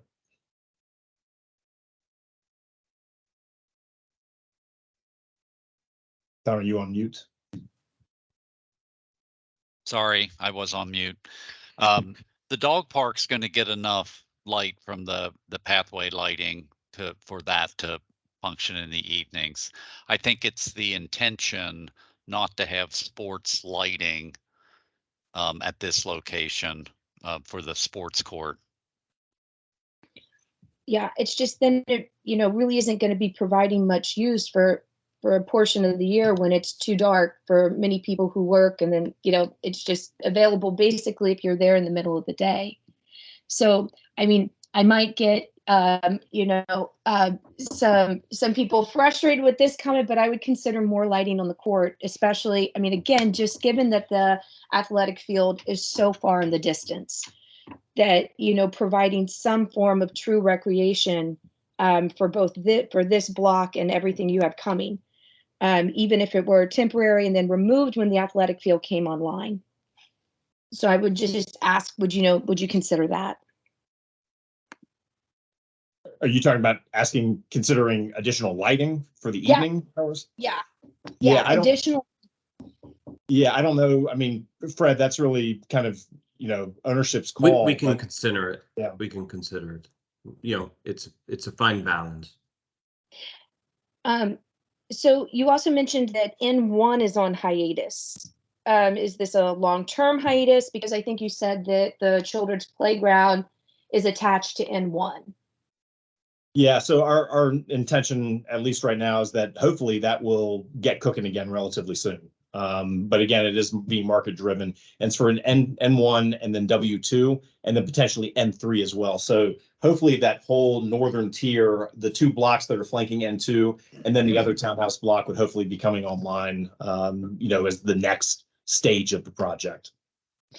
I would just make the comment that, I think last time I mentioned, this is Reston. A lot of the people who are moving here are doing so for our schools and our, amenities. It seems that addressing children's needs would be important. And I think last time you said you don't expect many children.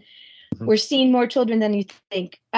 So, I would suggest considering at least having some temporary playground equipment in the passive park if N1's playground is truly going to be on hiatus for for years or however long. We just don't want to leave, that need unmet. So I hope you would consider that. Yeah, we can consider that as well. What is the plan to get people to and from the metro and to Comstock's property, which you are relying on, both while the rest of the property is not redeveloped and then during eventual, construction? Well, so there is direct access along Wheelie Avenue to get across the WND, get across Sunset Hills Road, and go directly to the station. You can go along Wheelie, or you can go along the other side as well in Isaac Newton Square West. And there are signalized intersections to get across Sunset Hills Road as well. Are the sidewalks and curbs consistent right now from where I'm just trying to picture where Wheelie and Sunset Hill meet, from the edge of that to Comstock's property? What's the plan there, just to make sure that's well connected? And is that just not something you're considering with regards to this block? Well, no, I mean, there are sidewalks that will take you along Wheelie Avenue. There is, again, signalized intersection at Wheelie and Sunset Hills Road, and then also at Metro Center Drive and Sunset Hills Road as well. No, I know. It's just it's not the best intersection if you've walked it recently. And there is just some concern about how Comstocks will be developed and how the rest of it will look, and if it will be connected in a, cohesive fashion. Yeah, I'm not sure if I don't know what else I can say on that point. I think what Michelle, if I could just interject, I think what Michelle is pointing out is that right now there is construction of that Wheelie overpass that is going on right now. So right now that intersection is a frigging mess by the firehouse and getting across Sunset Hills to the Wheelie Metro using Wheelie. That should all be finished well ahead of anything here coming online, I would say. Yeah, I mean, because why don't we talk about timing? Because it would take another year or so to get site plan approval, and then you're looking at about 18 months or so from that point to actually deliver the building. Do I have that right, Fred? It's about 2 years to build. So yes, to get final site plan permits, another year, 2 years to build. So we're at least 3 years out from delivering. Okay, thank you. I also have, forgive me, but just a little bit more here. So the road immediately behind the athletic field, is that private or public? That would be a private road under a public access easement. That's Isaac Newton Square South. Okay. And then I think last time I also asked you about school bus pickup and drop off. Right now what we have is across the street. Sometimes I think children are picked up directly on Wheelie. And so have you had any discussions with FCPS on how we can have a better plan for the children who will live in Isaac Newton Square? We have not had a discussion with FCPS or their operations division on this. I assume that that's something that we'll probably end up doing with them in due course years from now when the building comes online. But it's a good point, and we're happy to reach out to them. I think that would be great. And we would all really appreciate it, because it's sometimes disconcerting to have a whole bunch of kids lined up along Wheelie, especially when people treat it as such a speedway. Then just my last part here, I think we need to go back to RA. First, Lynn mentioned the easement, but I thought that last time or at one point there was some discussion or consideration of how we could possibly connect your paths with the RA path north to make this, more than just a path to nowhere. Has that been discussed or considered? Which path would we be connecting to? So RA has a path north of your property. It's, let's see, it kind of it's further up towards North Shore Drive. But is there a way, like right now, I think the only way you would be able to do it is just by going down Wheelie. I don't see how you do it to the north. to the northeast of Black N2, it's basically a ravine, right? So, you know, then you're talking to traipse through the Oh, you're talking the blue golf trail. course. Yeah, I see the blue trail there. Yep. So a lot of that is on RA property. I don't, you know, I doubt that we would have an issue if RA wanted to construct a trail there, but there is some serious topography that's not ADA accessible to get down into that ravine on the RA property as well. I think that was something that Larry had brought up in our first meeting with him many months ago. You're right. Okay. And speaking of Larry, since you guys are getting closer to bringing this to commission and to the commission and the supervisors, and you've said you've worked extensively with Fairfax County in recent months, we would imagine that you would be doing the same with RA, as is in your proffer statement. But Larry left in June. So, I mean, have there been, more recent conversations, or is it just since, when Larry was here? No, that was the last conversation we had was a couple of months ago. I mean, will you commit to reaching out to them before this comes to the planning commission? Because this, this property really should become RA members. So again, the proffer requires us to seek joinder for the individual units, not for the multifamily buildings. So there's not an obligation for us to do that. But again, for the townhouses or the condominiums, there is, again, for us to negotiate in good faith with them. But again, if it makes sense for us to do it, as part of our tenant package and things like that, because, maybe it does, then we're happy to do it. But we did have that initial meeting with Mac and Larry. Right. So I would think there, just as a reminder, the county owns apartments in Reston and pay the Reston Association assessment. So just because it's apartments doesn't mean that you can't be members of RA or that you shouldn't be members of RA. Last week, Commissioner Carter had a follow-on motion for RA membership to be studied by the county staff. I have a feeling this is going to be something they ask you about. So I think it would be better than just saying the last time we spoke to them was some point early summer. So I think that would be really big. The failure for all of these developments to not join RA cost the association more than $2.4 million each year. And as a result of, Reston Association is paying an extra, each member is paying an extra $100 each year to make up for this shortfall for what turned out to be, community property that is going to be used by your residents. So I really don't think that it's right for you to not be members or to say that, just because it's an apartment building, it wouldn't be considered for members, especially when taxpayers and the county are already doing so. So I don't know why that wouldn't also apply here. So I would like to respond to that.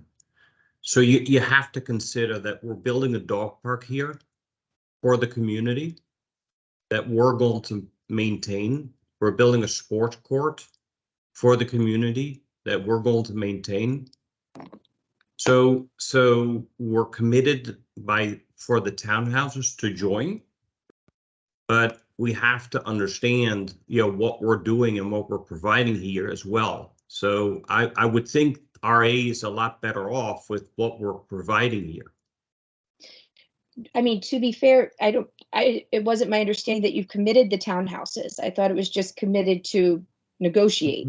Yeah, but it's logical for those units to join. I mean, but are we're you talking about the apartment building here? And with the apartment building, we are providing for a community dog park and a sport court. So I don't want to get shortchanged here. But to be fair, you say community, but it's not connected to any of the trails.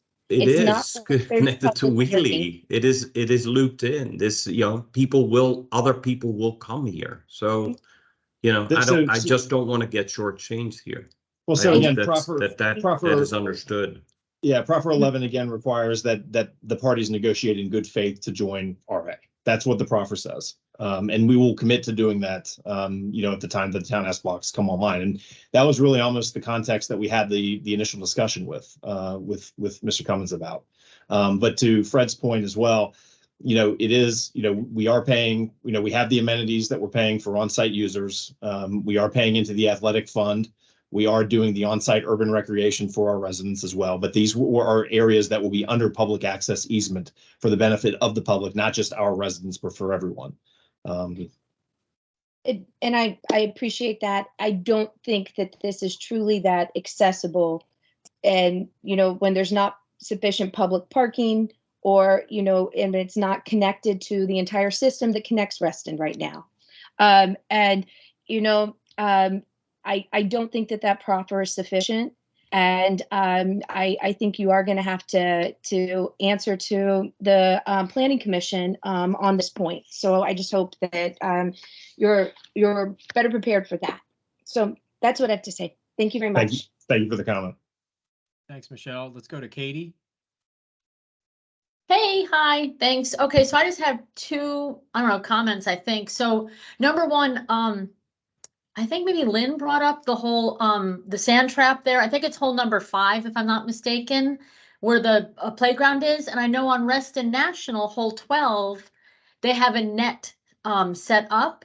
So like when people do tee off, because normally when you see a sand trap, that is because people are slicing or hooking. I don't know what the difference is.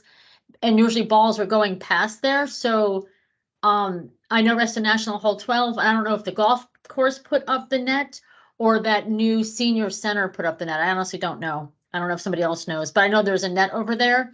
And then number 2, on the dog park, and I guess on the playground and the basketball court, I only ask because my neighborhood, we have a basketball court, but it is not for community use. I mean, it's for my community use, but it's not for Reston community use. It even says like for my cluster residents only, because we, the cluster, have to take care of that. So are these amenities not considered private use for the your neighborhood? What we committed to, yeah. So Katie, what we committed to in the proffers was that these are areas that would be under a public access easement open to the general public.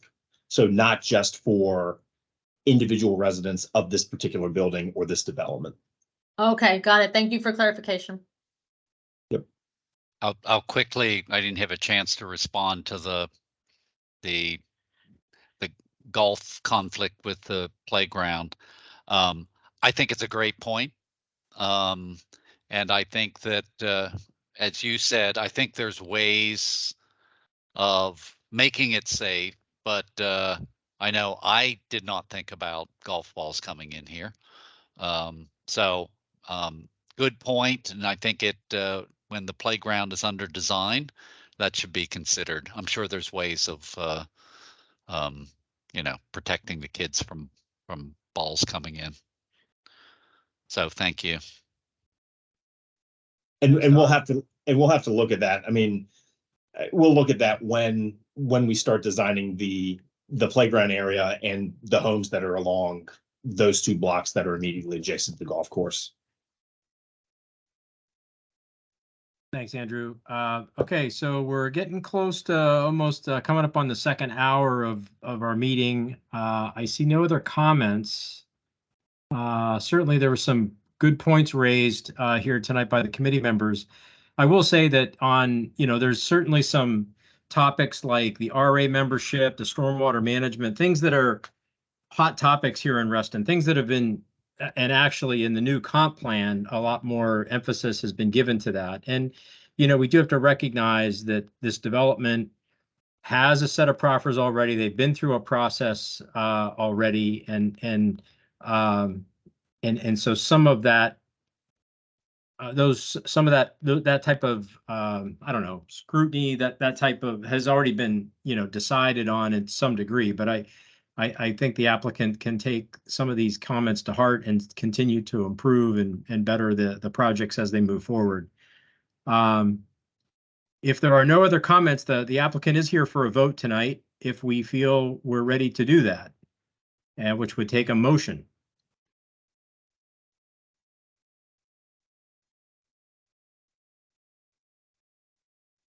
This is Mike Robb. I move that we vote to approve the plan the FDP has presented.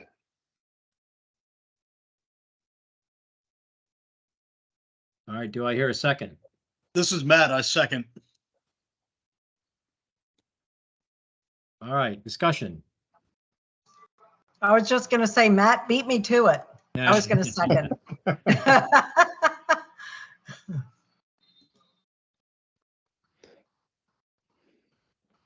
Box in the chat. But if there is no discussion, I think we're ready to take a vote. Well, let's use the raise hand. Again, it's at the upper toolbar. You raise your hand, and then I have to log in. So this is we're gonna go first in favor of the motion that Mike made and Matt seconded. So this is raising of a hand in favor of the motion.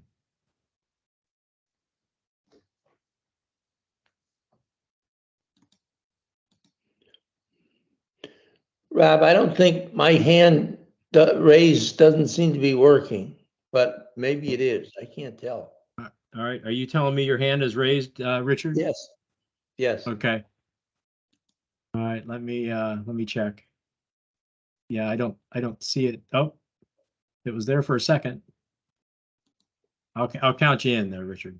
It's in? Okay. Yeah, I see it raised. Hey, Rob, this is John. Just a final comment. I did vote yes, by the way. But to your point, they do have their CDP approved, which is great. But current development plans have much more stringent requirements, and so we do need to start considering that in all fairness to other applications. Yeah, good point, John. Okay. The votes are in as of at least right now. We have 10 votes in favor. I have John, Mike, Jared, Rebecca, Matt, Lynn, Richard, Katie, Tammy, and myself as 10. Can I assume the others are not in favor, or is anybody abstaining?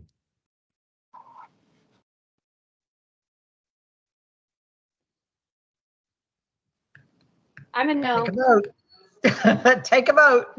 All right. Well, against. Let's clear the board then. So remove your hand just by hitting raise again, and your hand will be removed.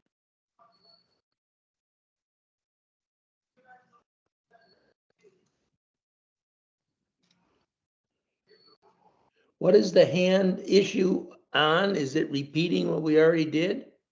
No, we're just removing our hands from the vote. So just hit raise, that word raise, and it'll remove your hand.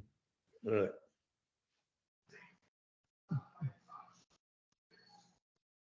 All right. Well, still see it there, Richard. I don't know if I can. Oh, here, I can lower your hand. Okay, good. Okay, now I guess those that are not in favor of that motion, please raise your hand.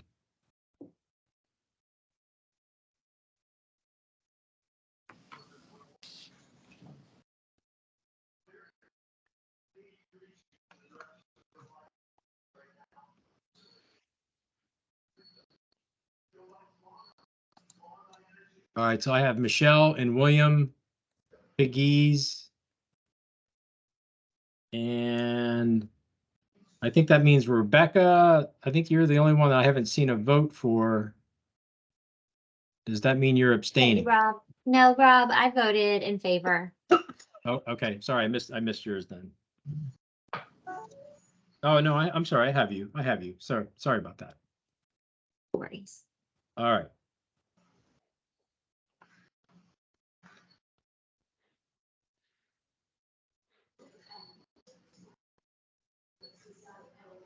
Okay, so that's 10 in favor and 2 not in favor with no abstentions. So the plan passes. Okay. Andrew, thank you for your time. Thank you very much. And we will continue to look at these issues on a going forward basis. So thank you very much for the comments.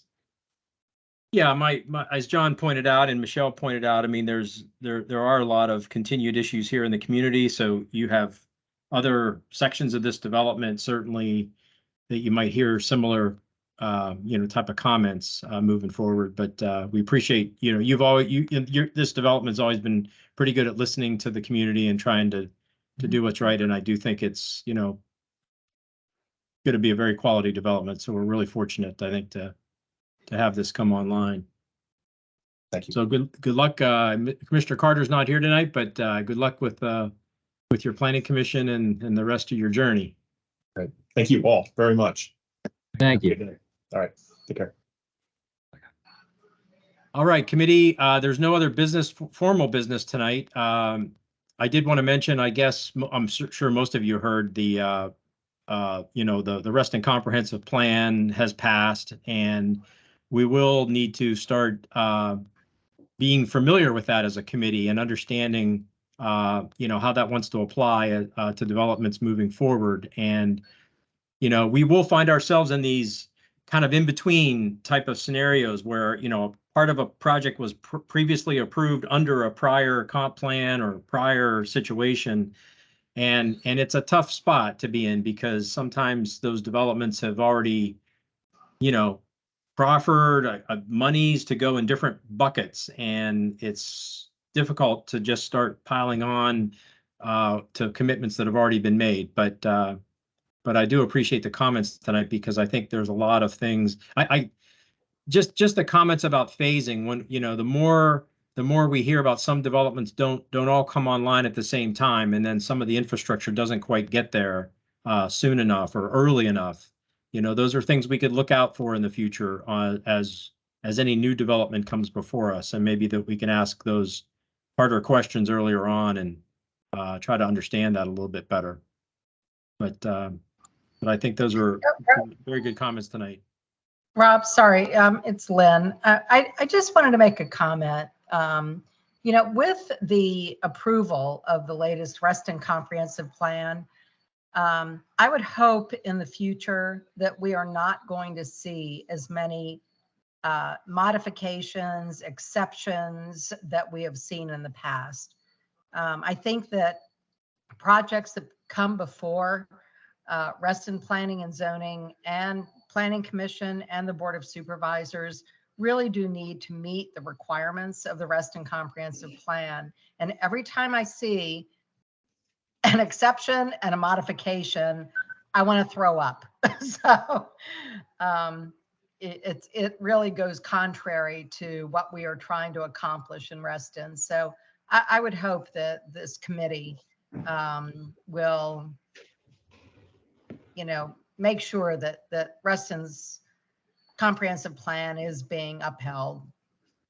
Yeah, Thank you. Let me just mention, I mean, normally any exceptions we see or modifications or exceptions that we see are not to the comp plan. Generally, they're to the zoning ordinance and to the public facilities manual. And the only thing I'll say, because I deal with it on a regular basis, there's still a lot of rules and regulations that haven't caught up in the zoning ordinance and the public facilities manual to the way we do business, to the way things are done. Like one is a famous one is loading spaces. Yes. Sometimes a development might be required to do like 20 loading spaces if you went by the letter of the law, but sometimes applicants have to just ask because you need 20 loading spaces for some of these uses. Now, that's not to say they need some, and then that has to be scrutinized, but there still are. So there are still antiquated parts of the ordinance that sometimes have to be modified. But to your point, the comp plan is still a guideline that we need that comes online when changes of land use, and that's what we're here for, to try to enforce that comp plan. And so we'll have to look at that very carefully moving forward. I am concerned about some of the language in there because it hasn't been proven yet that some of it can be met. So like on the stormwater side, but we'll cross that bridge when we get there. We can do it. Rob, I have my hand raised, and I agree with you on the stormwater 100%. Having had to go through those calculations, a lot of it is good, and we need to do it as sustainable design, as William always points out. But just from a purely like physical constraints, practicality standpoint, some of it's just not possible to achieve.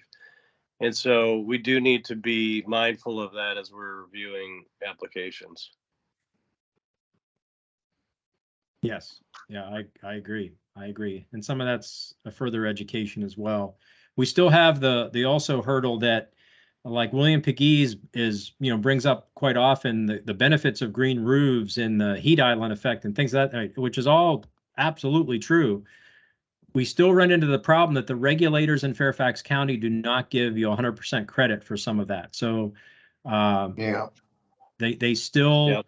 they still dial down the amount of credit you can get for detention anyway, and therefore you don't get maybe the full benefit as a developer. And it is rare to ever see that eliminate detention facilities in developments. But I mean I still want to promote green roofs, and I still think it's a good thing. And but just the regulators just sometimes don't let us recognize what the manufacturers are saying. The regulators sometimes take an issue with. That's probably the best way to describe it. So Yeah, it's hard to do all a add up. testing agency that can do that, but there's the one, the one that's done in Culpeper will actually come and assist you with your calculations, and the civil engineer. It doesn't override what the county may say.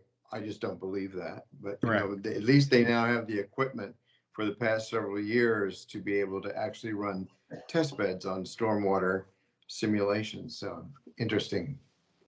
They'll do it at no cost.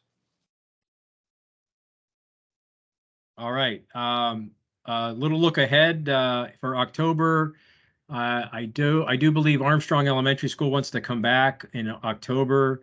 They actually called me today to say they were ready to come tonight, and I said, "Well, you're not on the agenda." A little heads up would have helped because they hadn't really responded prior. And I do think there's something else coming up out at Woodland Park that they want to bring to our attention somewhere either October or November. So we'll stay tuned for that. I've reached out to a couple of the members whose terms expire by the end of this year, and so far I've heard back from 2 out of 3 that they want to extend into a new term. So that's good news. So I don't think we're going to be in a position to need to worry about adding members and doing a subcommittee to do a search for that this year, because I think we're going to be like the same number. I think we're going to end up with the same number of folks. So that would be my recommendation, but I'm open and all ears to the committee's thoughts on that. And you don't have to make that decision tonight. It's just it's something we have to think about this time of year. Usually we have to make those decisions by the end of December or sometime early December. So we have a little bit more time, but. Hey, I just have a question, Rob. Is Yeah. there, or, and I'm just curious, as like my own job has just gone almost fully remote, which is funny, but are we staying remote for like ever, this group, which is totally fine. I'm just wondering, are we ever going back in person? That's a very good question. Another one that's really open up to the committee for further discussion. Last time we brought it up at the beginning of the year, that the majority of the time seemed to imply that they like this virtual aspect. So Yeah, I like it too. I was just curious. It's interesting. I like it, and I'm on the Housing Authority, and we have in-person meetings all the time, or not every month or two, and I like that there. So just for whatever it's worth. So I for think what there's it's some worth, oh, convenience in sorry, this Dick. thing. What? Oh, I thought you were finished. I was just going to say, for what it's worth, Reston Citizens Association has now transitioned to a hybrid meeting. So just this month, we went back to in-person, and we're doing virtual as well. that would be brutal, I think. But yeah, I'd have to see how that functions. We're having a hard enough time sometimes with our technology. But, Yeah, there's 2 other committees in the Covenants Committee, of which I'm now the chair, is staying with virtual. We've just found it much more easier because we have, I guess you would say, a lot more people as attendees rather than a much smaller body of the committee itself. So these people, they're lawyers, sometimes are present, or, you know, it's a whole cluster. And instead of filling up this room and having people in the hallway, it's much easier to have these transient large crowds virtually. On the other hand, the Environmental Advisory Committee, which I'm a member of, is going hybrid. And we don't usually have a lot of outside people coming in, but we have a hard time sometimes reaching a quorum, which makes it then your work session is kind of screwed up. And because of that, and they meet an hour earlier in the middle of the week than we do. So it seems to make it easier. Also, it made it so that we had one member go back to visit with her family in New Zealand for about 6 months. And she was able to participate from there, although I don't think she enjoyed getting up at 6 a.m, but to attend a meeting. But indeed, she was at more than half of the meetings that we were doing, and she was actually leading part of a sub work group. So I think it really simply depends upon how does the committee work, what's convenient for everybody, how much crowding we get into a small room where maybe some people, especially if we have public guests attending. Potentially you could have a much larger group in a virtual presentation or a hybrid one. It's like, just depends on how it goes.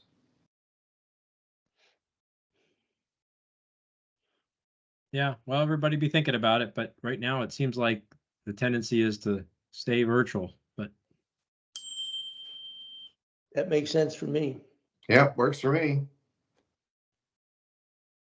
All right, if there's nothing else, we can call it a night. Thank you all. Thank you. Thank you. All right, again, Jillian, thank you again for being there tonight for us, and everybody have a good rest of the week. Thanks, Okey you doke. too.